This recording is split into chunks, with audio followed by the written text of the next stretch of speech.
Thanks for everybody who's joined today. As Stephanie's mentioned, I'm a big fan of Birkbeck University. I've been there, I've studied there, and I studied a MSc in organizational psychology. Graduated 10 years ago now. And I was just telling Stephanie before we started, I just moved back from Hong Kong after spending 13 years over there and Australia in wealth management. And I was looking for a change of career. So that's really why I went back into the world, if you like, of education. And that then has kind of rebooted my career. And here I am today talking to you all about the wonderful world of RegTech. So what is RegTech and why does Model Office exist? As you can see from your screen, hopefully, RegTech applies to new technologies developed to help overcome regulatory challenges in financial services. But it's not just financial services, I hasten to add. RegTech covers a lot of different industries. You think about pharmaceuticals, drug industry, and so forth. There's a lot of regulation that applies to different industries. And what we're now seeing with the advances in technology, in FinTech, underneath the FinTech wave, RegTech has begun to appear over certainly the last 4 or 5 years.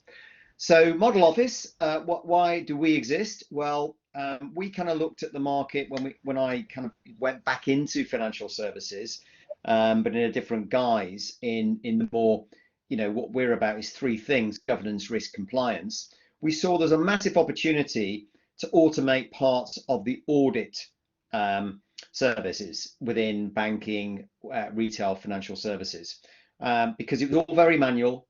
A lot of it still is very manual and spreadsheet, paper, what we call swivel chair compliance driven, where firms are using lots of disparate sources to manage their regulatory risks. So from that perspective, what we decided to do was build a governance, risk, compliance hub that pulls everything together in one place. So all the team are on the same system in real time with all the real-time data in place. And what we can then do is effectively, what our algorithms do, if you like, is ask the firm to self-audit where they believe they are against all the relevant rules and regulations. And our algorithms will then come in and say, well, this is where you think you are, but this is where you actually are. Because at the end of the day, what we're about, which is good stuff I learned when I was in your shoes at Birkbeck, was effectively, it's not do we think this is true, do we know this is true? It's all about evidence-based practice. We had a great tutor I know who's left Birkbeck now, sadly, but a guy called Rob Briner, and he was all about evidence-based practice. He was superb, and he drilled that into us, and it's something that I've taken away and I've applied to our business. Because technology built, I was saying this to Stephanie, technology built well it's not going to take over the world necessarily. It's not, the fear of the robots and that type of stuff is really down to the fear of the other with human beings. But what it does, if you build technology well, it becomes a great enabler platform for firms to do things better, quicker, more efficiently, more effectively, in a time-saving manner. So you're going to get more real-time data. And that's exactly what Model Office does in the governance, risk, compliance, audit space. So think of us as like a third line of defense, if you like, against compliance risks. And that's what we do. So our biggest competitor in the marketplace, I'll be honest with you, is Excel spreadsheets, because everybody's on them. The problem with Excel spreadsheets, everyone uses them differently. The data is out of date as soon as you put it on there. And some people can't access the data and can't get at the right parts of the data and so forth. And you have to, cut and paste the whole lot from time to time and so forth. So our system really stands in its own in the field that we're in. Now, what we talk about at Model Office, one of the things that I'm sure you're seeing, and why I guess you're on this call today, this presentation today, is that times are changing, and it goes back to human behavior. Some of the stuff that we did in our MSc is that people don't like change, but yet human beings are highly adaptable. It's why we're so successful as a species. So at the end of the day, what we've now got really is a fourth revolution, where we're living in the digital revolution, the digital economy, if you want to call it. But we also talk about it at Model Office as the new relationship economy, where everything's interconnected. So I've got 2 young girls. They're, getting them off their iPads and so forth is always a struggle.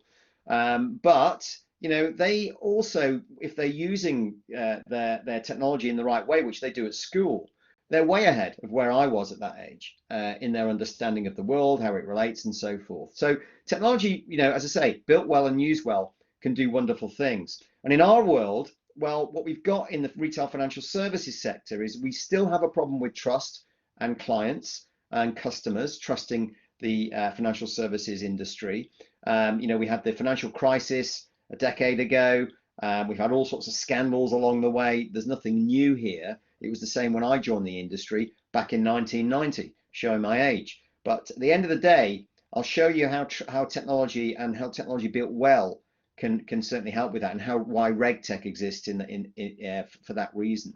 We've also got a drive across industries, and retail financial services is very much part of this, where you've got a drive about firm and staff professionalism. So in my industry, financial services, you've got a massive lots of regulation coming through around professionalization and around accountability, roles and responsibilities. And that is great, because what we want is regulation, because then we can dangle the carrot and the stick using technology to showcase why firms need to adopt our technology to improve their MI, their data, their understanding, and reduce time and costs along the way. And as I mentioned, what's fixed into this as well is regulatory directives are only going to go one way, which is up. Lots of regulatory risk in the marketplace, and human beings aren't necessarily great at managing risk in the way that we're structured, our brains are structured, because we suffer from a lot of biases, cognitive biases. And again, technology can help, algorithms can help manage those biases, as we'll talk about. And certainly the industry's seen a massive opportunity with RegTech. Over the last 3 years, over $100 billion US has been invested in the industry. You can triple that if you just look at FinTech in its own right. But as I say, RegTech is a subsection of the FinTech industries. So we're seeing a lot of investment in RegTech. It's a very much a growing economy and a growing rapidly growing industry with lots of opportunities. This is a graph I always show because it kind of like cuts to the chase on why technology is important. If you look at the graph there, the table, this is Endowment. They're huge. Endowment are a huge consultancy in the States, and they've been doing lots of work around trust across industries for well over 30, 40 years now. And their trust barometer is famous in lots of industries. And this basically shows that technology is the most trusted industry sector over time, certainly over the last decade or so, because of the advances that people have made. Everybody, 70% of the population are on these things, smartphones. As I talked about my daughters, we can't get them off their iPads and smartphones and so forth. So the world is now built around this digital revolution I talked about. So technology is very much the most trusted sector. And in my world, financial services is right at the bottom for all the reasons that I mentioned. But the good news is, if you are blending technology with financial services in this case, or any of the ones at the bottom, then what you stand the chance of is bringing that trust up and improving trust. So what we're finding is by firms employing Model Office, employing RegTech, they're driving more trust into their stakeholders, namely their customers or clients. Now, the other thing to mention as well is that the technology progress is rapid. And 30 odd years ago, you had IBM's White supercomputer, well, probably 20 years ago, cost 110 million, 6 tons, 2 basketball courts in size, 3 trillion operations per second. We've got over, in the next room here, we've got an Xbox One, and that was, that is 300 times cheaper, smaller than a basketball court, and 6 trillion operations per second. So the technology is on the move all the time, and I'm sure many of you are studying different assets of technology in your degrees or post degrees at Birkbeck. And I think that's a great thing, because at the end of the day, I'm sure many of you may be going for this as a first career, or coming at it like I did as a second or third career in my case. So having a portfolio career is also a good thing as well. But the thing to mention with this is that is Moore's law. Moore was the was one of the founders of Intel, and basically his observation was that the number of transistors on a chip doubles every 2 years whilst costs are halved, and that is really in essence why technology is growing through most industries quite rapidly as we speak and as we move forward.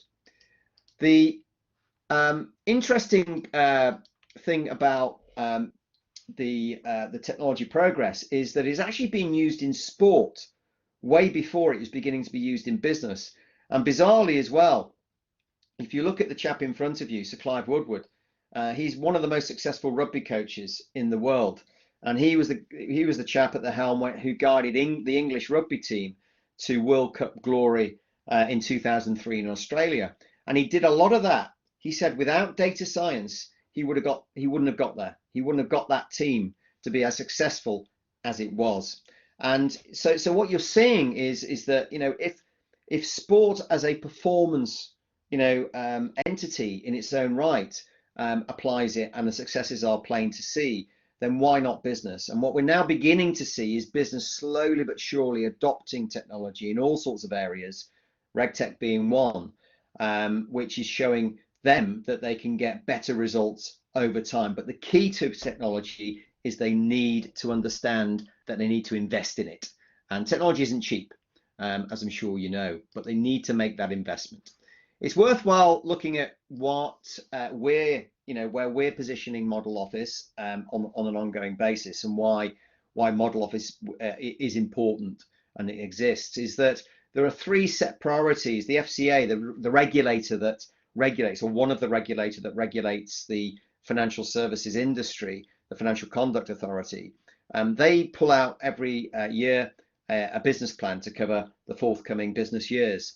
And they're looking at it from three priority basis. And really what you're looking at there is that they really do exist to ensure that the customers are protected, the end users of financial services are protected. That's what it's all about.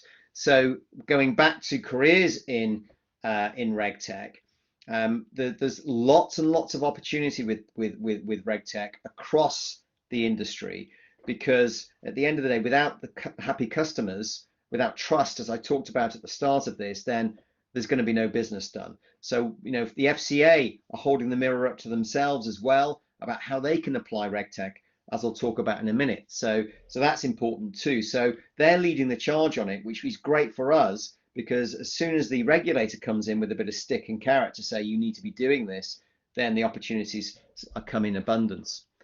The industry as it stands, this is a regulatory change market map, if you like, which is produced by the RegTech Associates, which are an associate body in our industry, across the RegTech industry.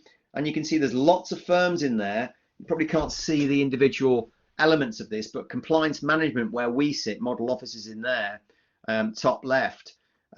You've got lots of firms, you know, who are very much at the mainstream of, you know, compliance management. You've got regulatory intelligence. You've got regulatory rules mapping, you've got governance risk compliance platforms where we sit as well, you've got risk assessment and regulatory change management, where we also sit in our world. So there's lots of opportunities in RegTech which have come up certainly over the last 3 years. 3 years ago, a lot of these businesses didn't exist. So, you know, the pace of change, as I say, is phenomenal, and there's lots and lots of opportunities in the industry as we go. And I'll talk about what they are in a minute. And if you want to learn more about RegTech and the benefits of RegTech, then I'd highly recommend you download this. This is a report that was done by the RegTech Associates and the City of London, which looked at this year being a critical year for RegTech, looked at the challenges, and the opportunities far outweigh the challenges that RegTech faces. So really good report. And if you want, I can send it through to Stephanie at the end, so she can send it out if that's available. I don't know, but we'll see. So one of the things I always tell my children is the reason why we send you to a good school is because when you graduate, a lot of the jobs that are out there actually might not exist, and there are actually jobs that will, you know, that will actually come to fruition which don't currently exist. So at the end of the day, you need to make sure that you've got the right tools, the right skill sets when you go into the workplace, the workforce. And so what we're saying here is, what this slide is showing you is the likelihood, the percentage of these particular careers, if you like, staying in existence, exiting industries over the next 5 years. Telemarketing probably going to go. There's lots of robo call centers now that do a lot of that work. Bookkeeping, clerks, you've got Microsoft 365, you've got Xero, you've got QuickBooks. All that is beginning to replace individuals. Compensation benefits managers, you've got lots of automated benefit systems in play. Receptionists, auto scheduling, couriers, drones, robos are being trialed as we currently speak. You've got proofreaders. Well, everybody you think uses Grammarly, and that's a good chance that they may actually become extinct at a certain stage. You've got paralegals, paraplanners, robo planning tech using artificial intelligence is very much coming to the fore. And you've got, audit, where we sit. Now, again, what I talk about is we're all about cyber compliance. We're all about getting the best out of people, making them more effective and efficient by using our technology. So we think we're not going to replace all of the people by any means, but these firms that we're taking on as clients, what we are saying to them is that you might save on recruitment costs going forward by using our technology. Computer support specialists, chatbots are out there now, and chatbots are, beginning to get more effective, more efficient, more intelligent. You've got market research and data analysts, analytics, and Microsoft BI, which is now on the up. And you've got advertising and salespeople, social media, APIs, self-service is certainly an area which is on the increase. And finally, retail salespeople, well, self-checkouts and robo-advice tech in our industry. There's a big push now of what's called robo-advisors. Now, robo-advisors, for example, what do? Well, they do a little of what's called tax harvesting and rebalancing investment portfolios. They're not really there to give advice. And at the end of the day, what we say, in any sales environment or retail environment, people need people. It's that trust element. So again, technology is used. It's great as an enabler platform. Just a bit about the FCA. They are very much driven around digital regulatory reporting. Lots of opportunities with them, by the way. If you're interested in working for a leading educator in the market, regulator in the marketplace, and they've got lots of opportunities in tech, as you can see from this particular slide, and they've got what's called a sandbox, where they invite firms like us to go in, play in their regulatory sand, and they will showcase, are we on track or not against the rules and regulations. So there's lots of new things that never existed, a couple of years ago. So lots of new areas that firms can actually get involved in. So last couple of slides for you before we maybe go into Q&A. Careers and how RegTech can deliver. Well, in our world, there's kind of like 5 or 6, 7 areas that firms are now beginning to offer in RegTech for individuals like you good selves who have the right skills to come in and help them build their businesses. Biometrics, interesting. You've now got stock traders who are basically wearing technology to assess their performance, to make sure that they're making the right choices at the right time, and so forth. You've got artificial intelligence. We employ artificial intelligence. We use AI text reading so that firms can upload their compliance documents, and our system will then read it and automatically give them a digital audit RAG rated report, and that takes hours, if not days, for auditors to do. We can do it in minutes. So artificial intelligence, deep learning, but also rules-based artificial intelligence can certainly help firms focus on the right things.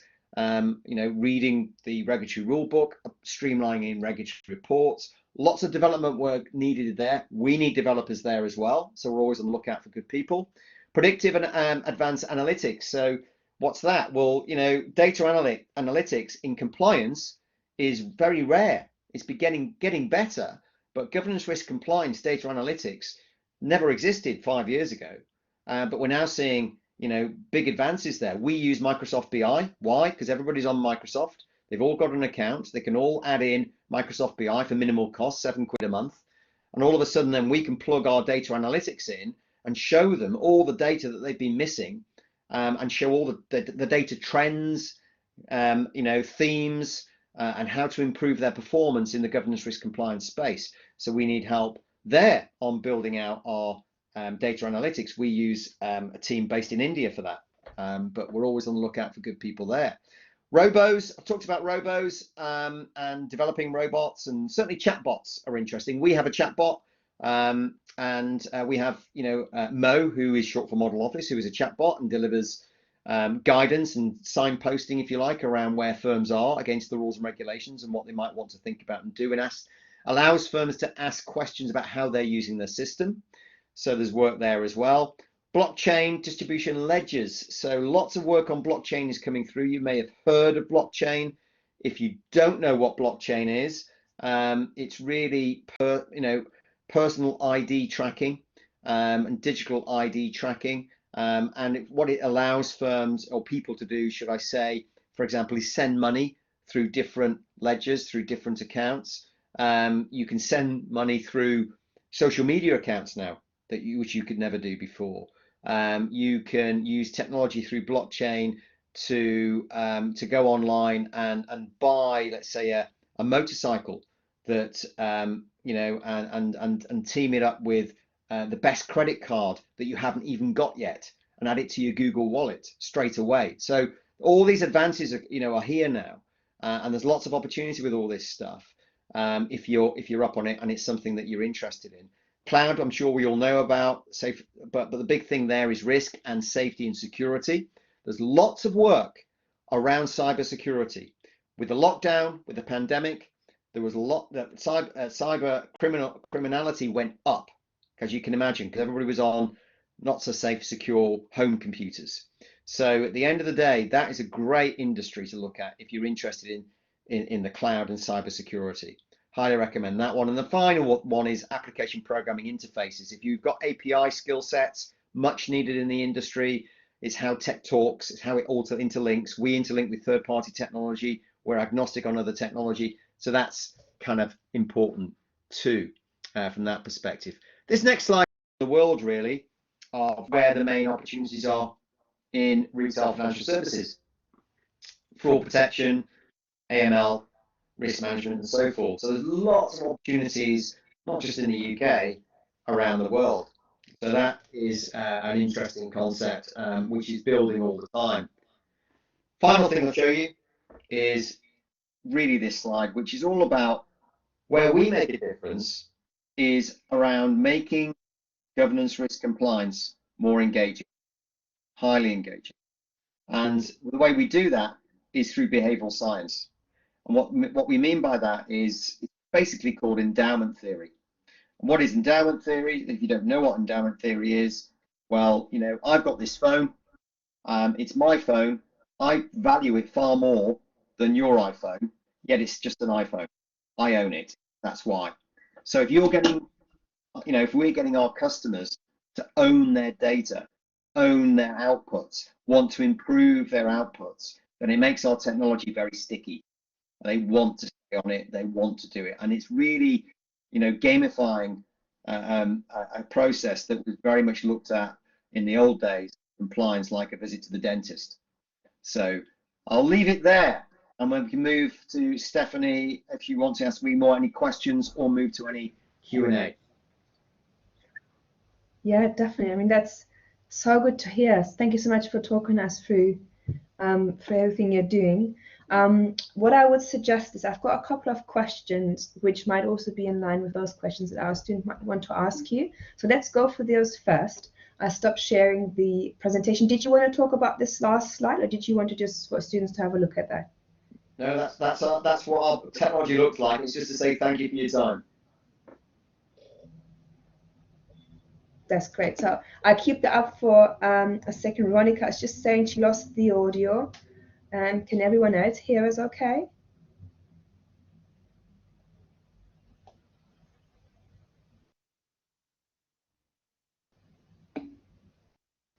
Lovely, great. So stop sharing that. I've got a couple of questions. Audio is working fine, Chris. I've got a couple of questions for you. And what I'd say from the student side, just type away your questions from your end. And then Chris and I will, probably more so Chris and I, will then talk about that, those after sort of the little Q&A we're going to do right now. So maybe, Chris, just to summarize, between FinTech and RegTech,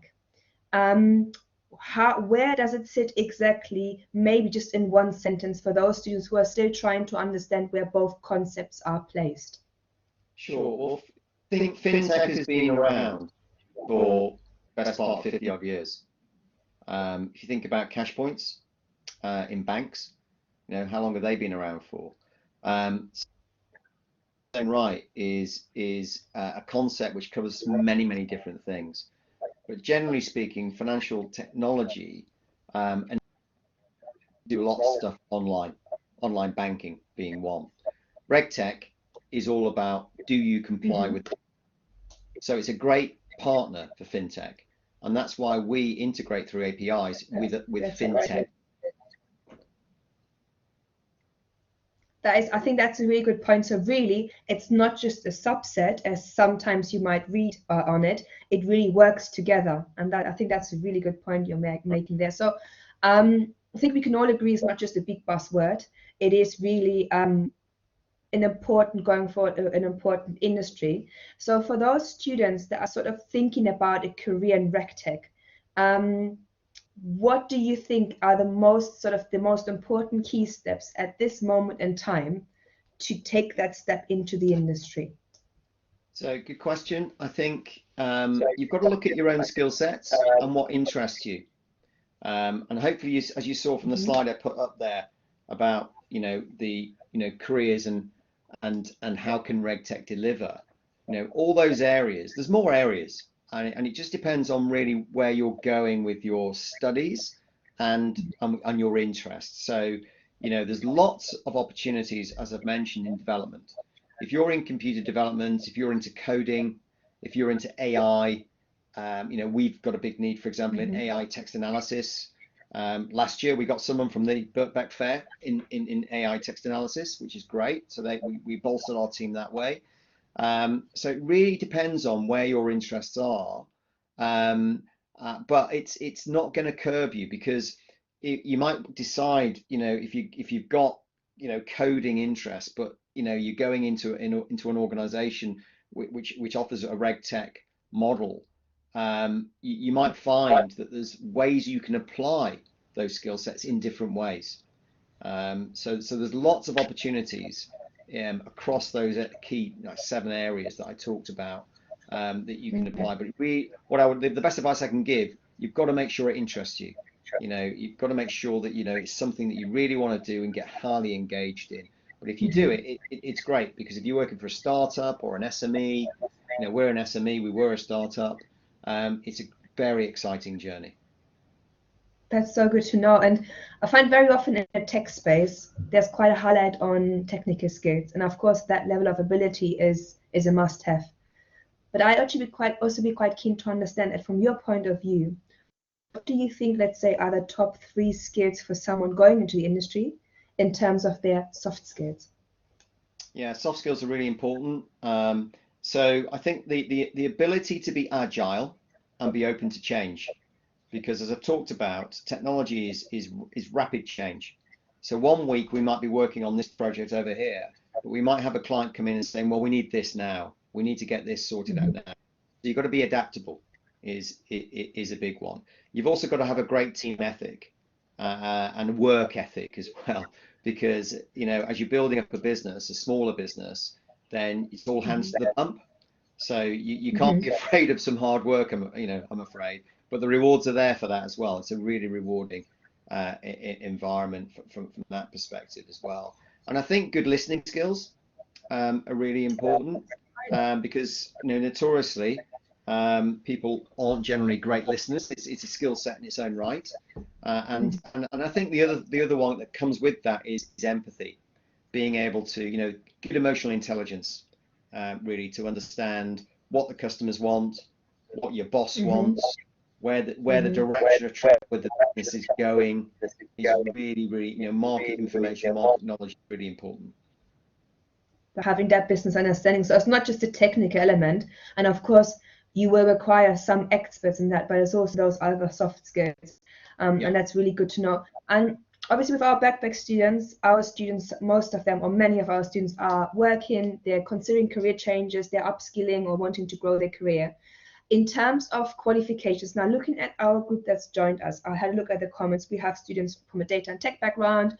We've got someone studying in a law school. We've got someone on the finance program. So what do you think in terms of qualifications would be required to get into the industry?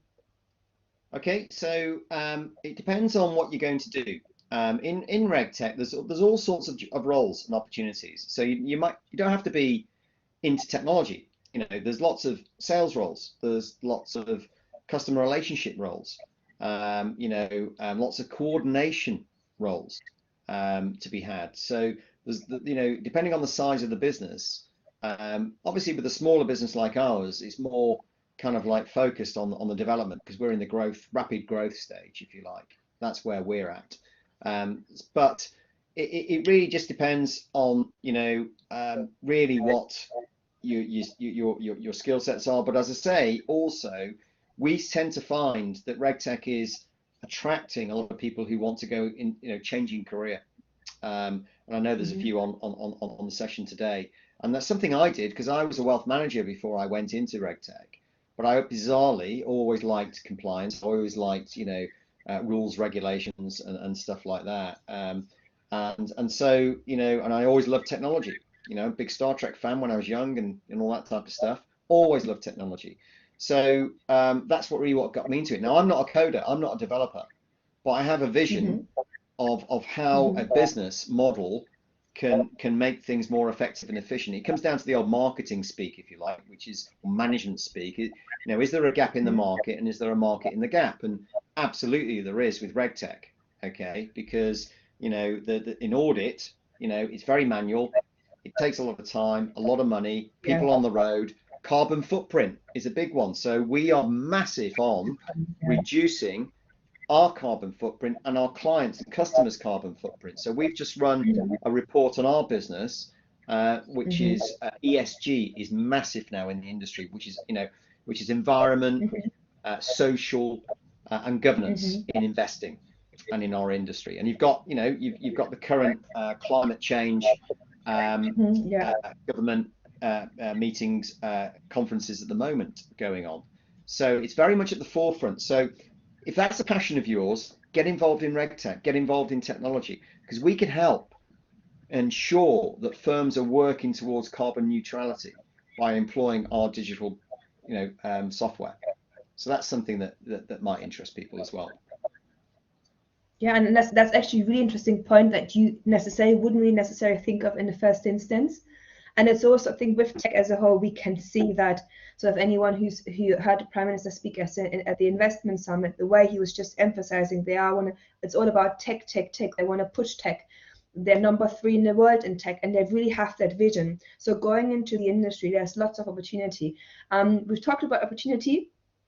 Chris, are you currently recruiting at Model Office? We are. So if anybody's interested, I don't know how it works. Do you want to? I guess they go through you, Stephanie, or they can ping me. I think our details are on the system anyway on Handshake, so they can come and find me, and don't be afraid. I'm not scary. Come and have a chat and have a virtual coffee with me. Happy to talk about opportunities. And if we can't help, I know lots of people in the industry. So happy. I'm always happy because I've been there. I've gone back to being a student again and gone through the whole process. So I've got lots of good connections, lots of good networks. So if we can't help, then certainly we'll know people who can. I think students would really appreciate that. And actually, by saying that, we do have our annual careers fair coming up. So this Saturday, Model Office and Chris will be at the annual careers fair. We'll be starting off at 10 o'clock until 2. You don't need to be there the whole 4 hours, but I would do recommend to register in advance. and then book in a one-to-one with our employers, with Chris, if you want to speak at model office, got other big names, Salesforce are joining us, MI5, MI6, GCHQ, Salesforce, HelloFresh. So quite big names, but also companies like Model Office who are currently looking for somebody joining in, which is a fantastic opportunity. So I think we've had quite a good overview of what RegTech is all about. We've had a bit of a chat. Let's open up the room to questions and answers. Depending how busy it gets, I don't mind if students wanted to unmute or if they wanted to chat, type their questions in the box. So really, I'm opening the room up now to students asking any questions. What I'll do probably, Chris, is I'll read the questions for you, and then you can see if you can then sort of answer them. So Katja was just asking a question. Katja is saying what the main programming languages in RegTech and FinTech. She's had some issues earlier with the connection, so you might have mentioned apologies in that case. It's universal is the best way to describe it. It's not limited by any means. I mean, for example, we build on AWS with Laravel, JSON, but we also build on Microsoft BI. So we use kind of like two key platforms from that perspective. So from that side of things, it is universal. I mean, the technology in modern day technology, modern day platforms will talk to most other platforms. So again, yes, certain providers and vendors will have their own set languages, but generally speaking, it is universal. So there's a great resource center called Upwork, which I'd advise anybody to go on. And Upwork, if you go onto Upwork, it will have employers looking for developers and so forth and things like that. But it gives you an idea of what languages that employers are looking for from that side of things. So it's certainly a universal issue, and even though we use specific, like Laravel and so forth, it doesn't, but at the end of the day with our AI, we're using others as well. So from that perspective, it's not going to inhibit you having a conversation with someone like me, because if we're not using it, we will know others who are using the language that you are more proficient with. Great, lovely. And then we've got a second question.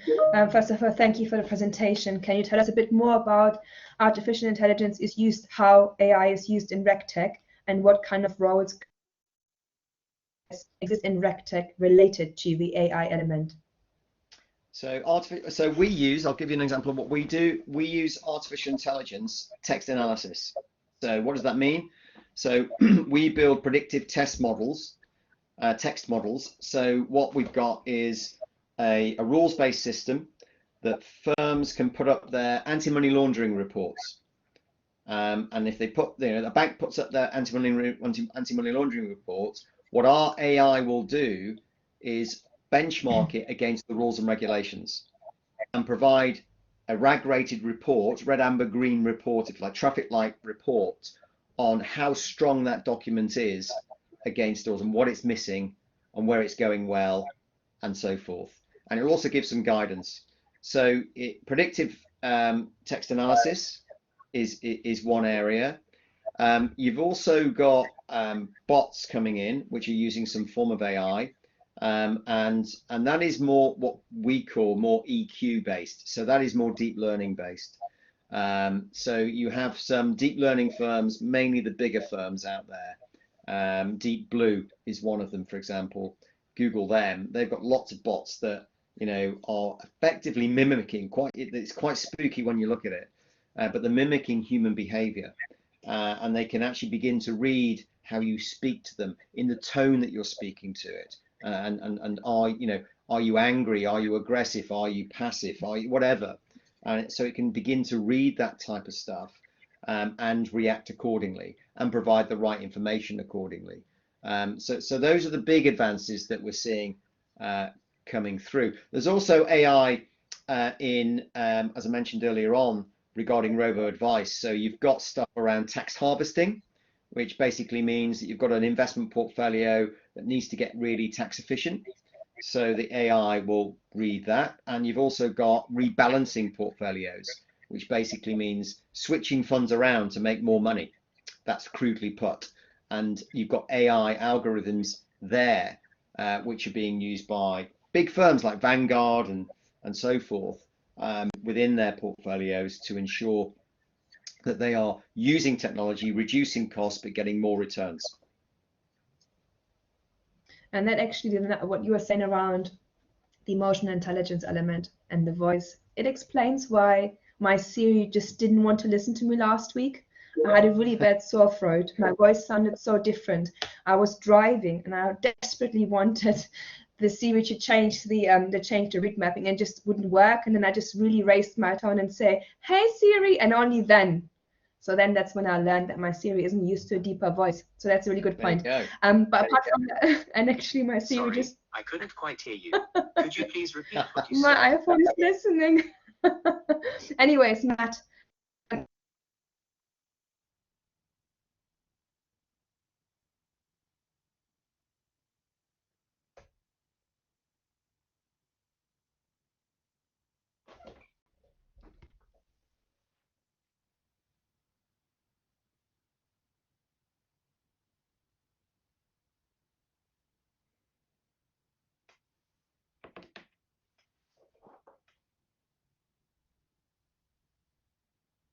I think we may have lost Stephanie. Is everybody still with me?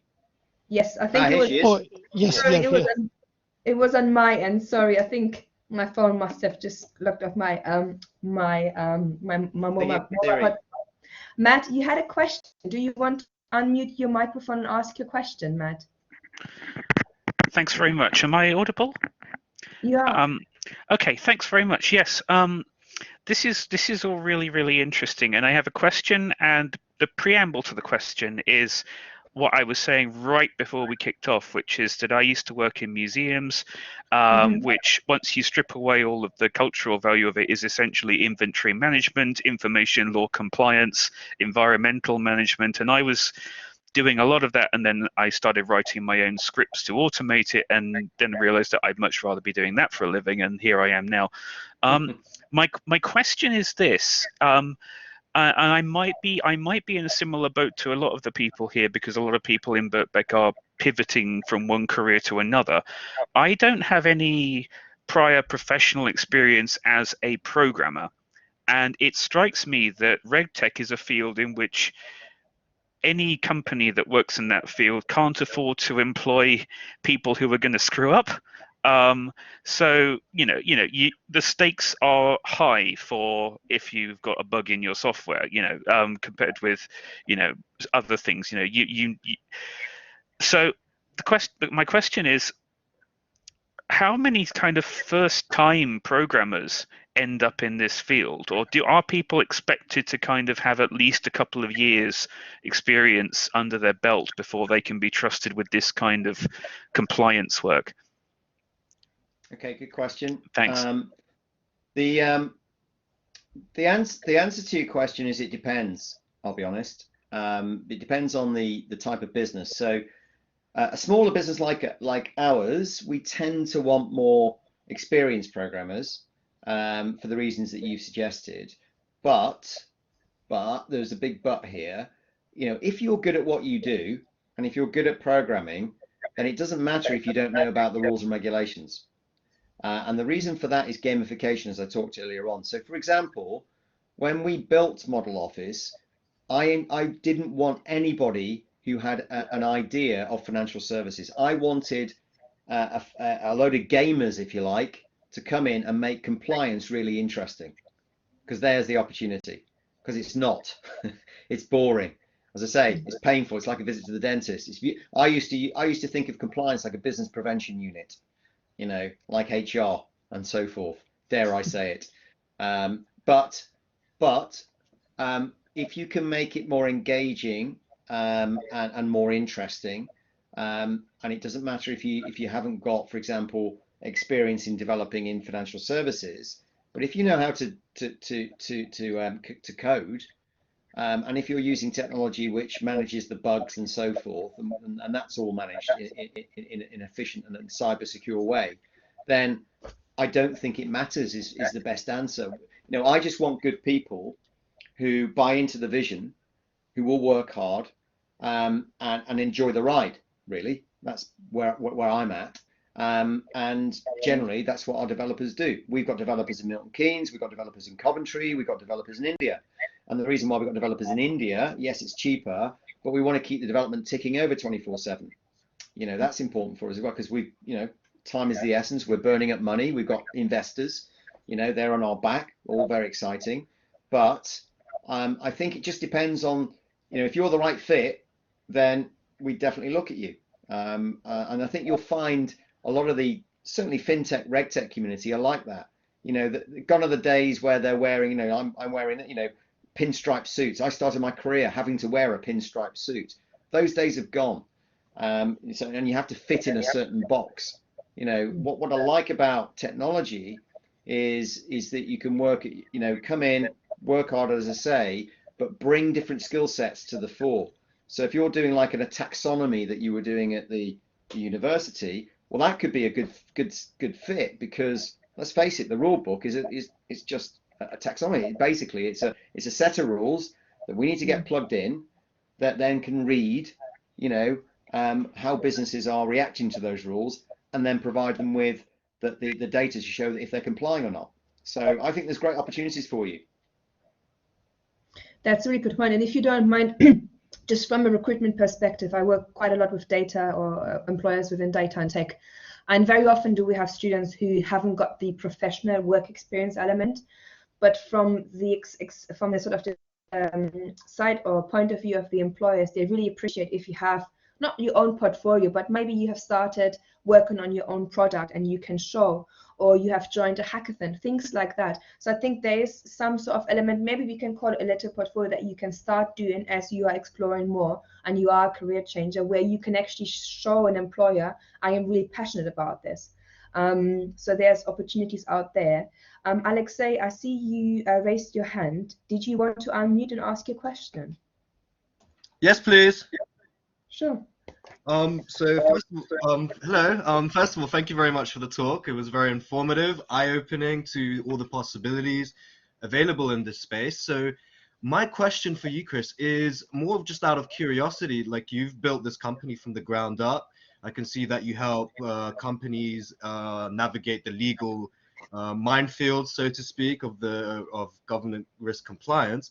So what I'm interested in is, what are some of the challenges that come across with providing this service? So for example, let's say the rules and regulations have changed, or like in this country, for example, I'm assuming, like, let's make the assumption that Brexit changes the regulations. How would the like text predictive analysis or the algorithm respond to that?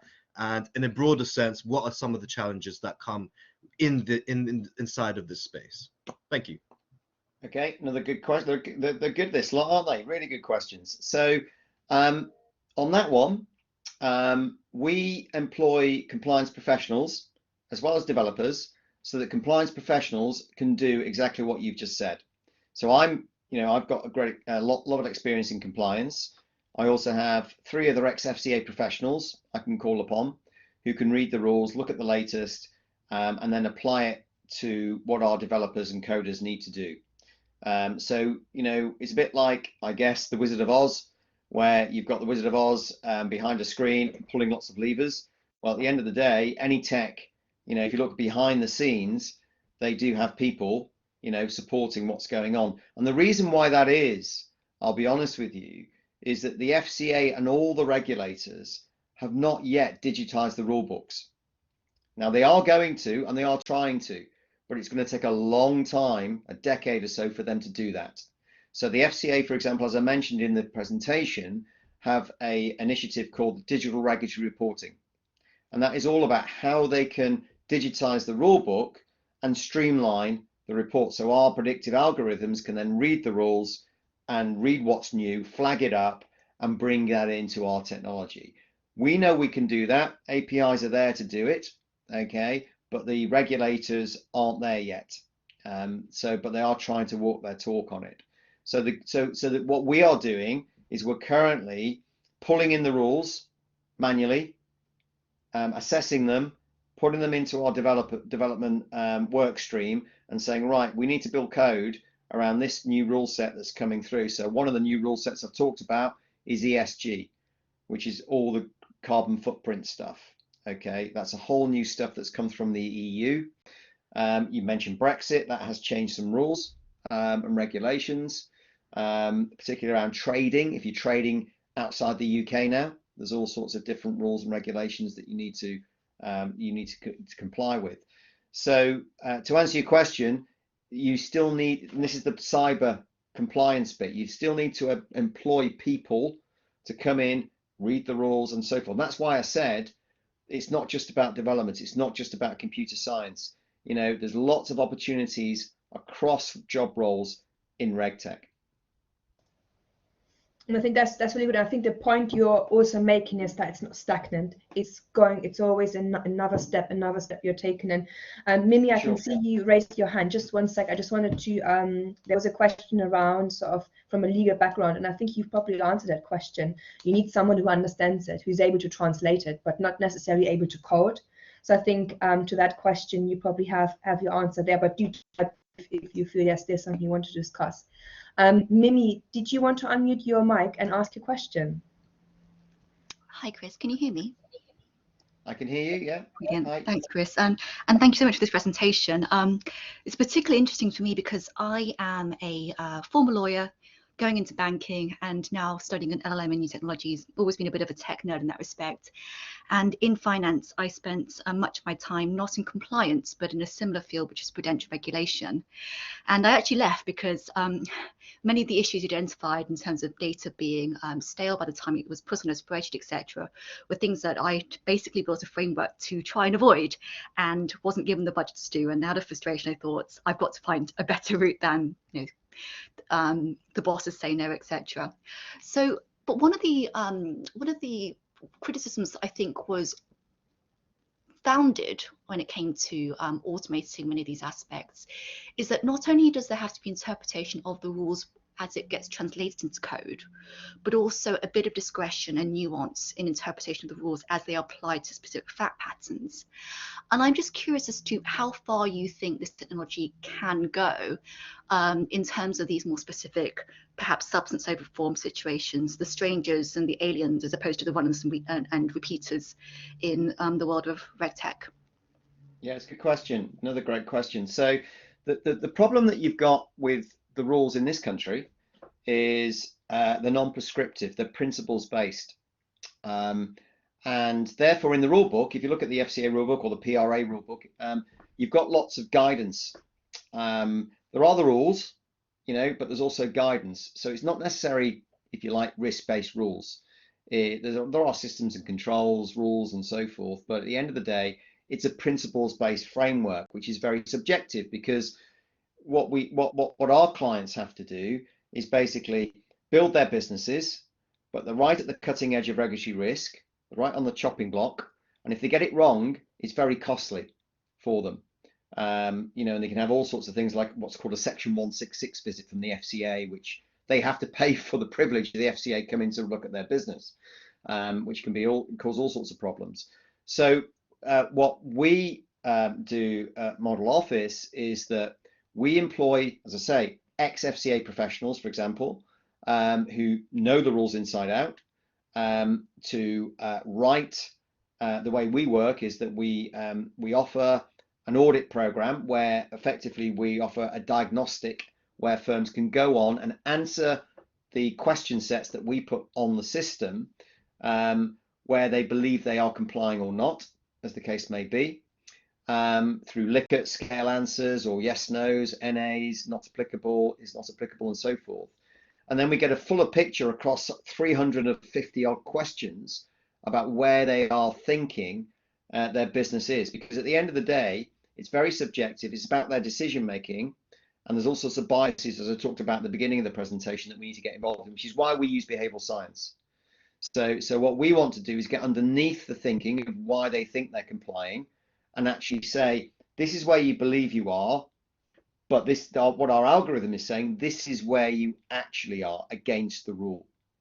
And therefore, if there's a differential, which 9 times out of 10 there generally is, then most importantly, they're identifying it, and then we have a whole action tracking system, automated action tracking system that they can get involved in to actually take action and prove evidence-based practice again that they are understanding why they're not complying, and then understand what they need to do to comply, if you like.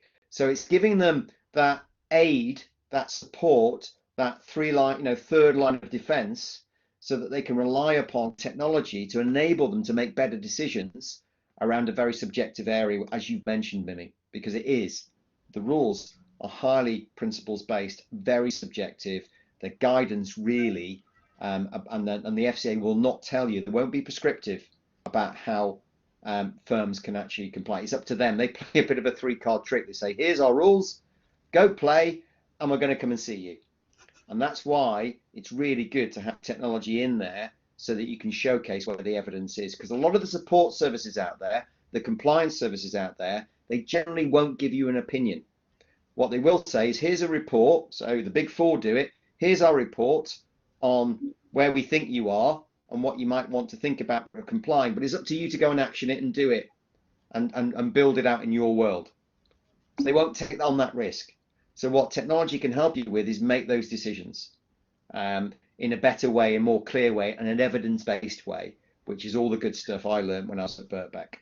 So if I could just paraphrase quickly then, the way you see model office is effectively providing that, I guess, that safe harbor. So being able to say, yes, we've gone through the audit process and this is what's said, but it also gives the freedom and discretion ultimately to those who are in senior manager roles with the PI. Absolutely. So they can use it. We have lots of firms who use it at board level as a strategic risk management tool for their business across the governance, risk, compliance areas, for sure. And it gives them, safe harbor is a great name. It gives them that, that comfort that they can go on the system, that they can trial where they believe they are, but they're not going to get wrapped over the fingers by anything at all. And then they can show how they're taking action to improve, which by the way, the FCA really, they can't endorse what we do, but they really like that. They really like the fact that firms can showcase that they are taking action and improving all the time on the system. So no worries at all. We're coming to the end of our session now. I'm just quickly going to have two more questions. One question John is saying, let me just quickly go through that. John is saying that Chris, you mentioned before that your field faces certain challenges in regards to biases. And I'm aware this is a usual challenge everywhere in tech. What are the particular ethical challenges, if any, within your field? So about thinking about ethical challenges in your field of RegTech. So the big push at the moment with the regulators is on two things. I've mentioned one, ESG. The other area is vulnerable clients. And what we've got to do is try and stop firms. For example, what we do is we cross-reference all our question sets, so we know if firms are trying to cheat the system and get really good scores. So that's already built into our technology.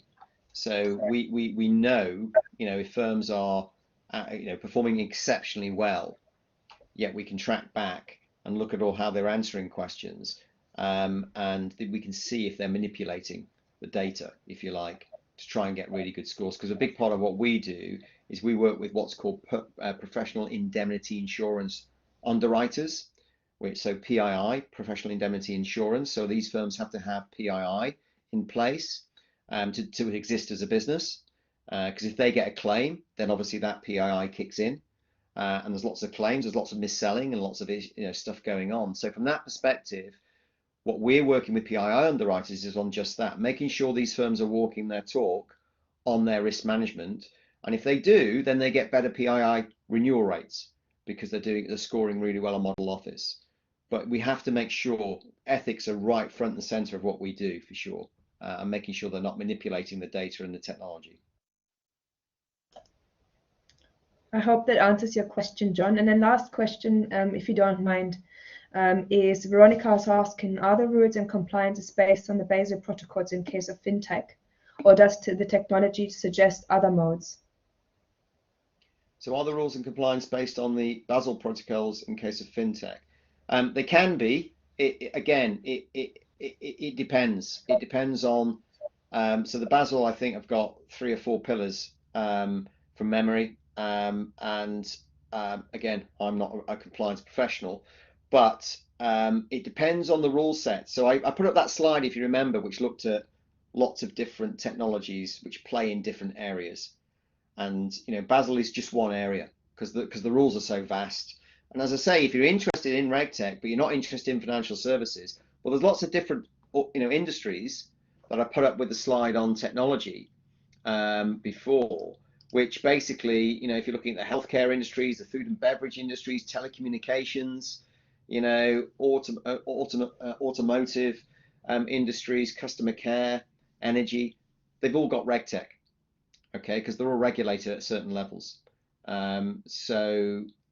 Even the entertainment industries, will have some form of RegTech involved. So yeah, it's a good question. It depends on what area the RegTech is focused on, because you can get very focused RegTech. We cover lots of different issues because we're about compliance management, risk management really, across governance, risk, compliance. But you will get AML, anti-money laundering technologies, know your client technologies, advice suitability technologies in very silo areas. And certainly the Basel protocols are also employ RegTech as well. Great. I think that sort of marks the end of our session, Chris. Thank you so much. To everyone, thank you so much for being such a good crowd. Great questions. I did say to Chris before that our students always have the best questions, and I definitely can confirm that again. So thanks everyone for coming this afternoon, this evening. Just a quick reminder, if you wanted to share some feedback, it's always useful for us to know what you think, so we can then change our sessions or adjust. Our new careers fair is coming up this Saturday, again from 10 to 2. It will be on Handshake, that is your new platform. So I've shared the link for you to register. I would definitely recommend, if you wanted to speak to Chris about Model Office and the opportunity he's spoken about, as well as his network, do connect with Chris. If you can book in a one-to-one, that would be ideal. And apart from that, if you have any questions, then you can send us an email, talent@bbk.ic.uk. I will be sitting at the end of that email address and happy to address any concerns or questions you have. And apart from that, thanks everyone for coming this evening. We have another session at 5 p.m. about careers in journalism, so probably another crowd, but definitely check out our schedule on Handshake. Lots of more events coming up every day. We do 3 sessions with employers.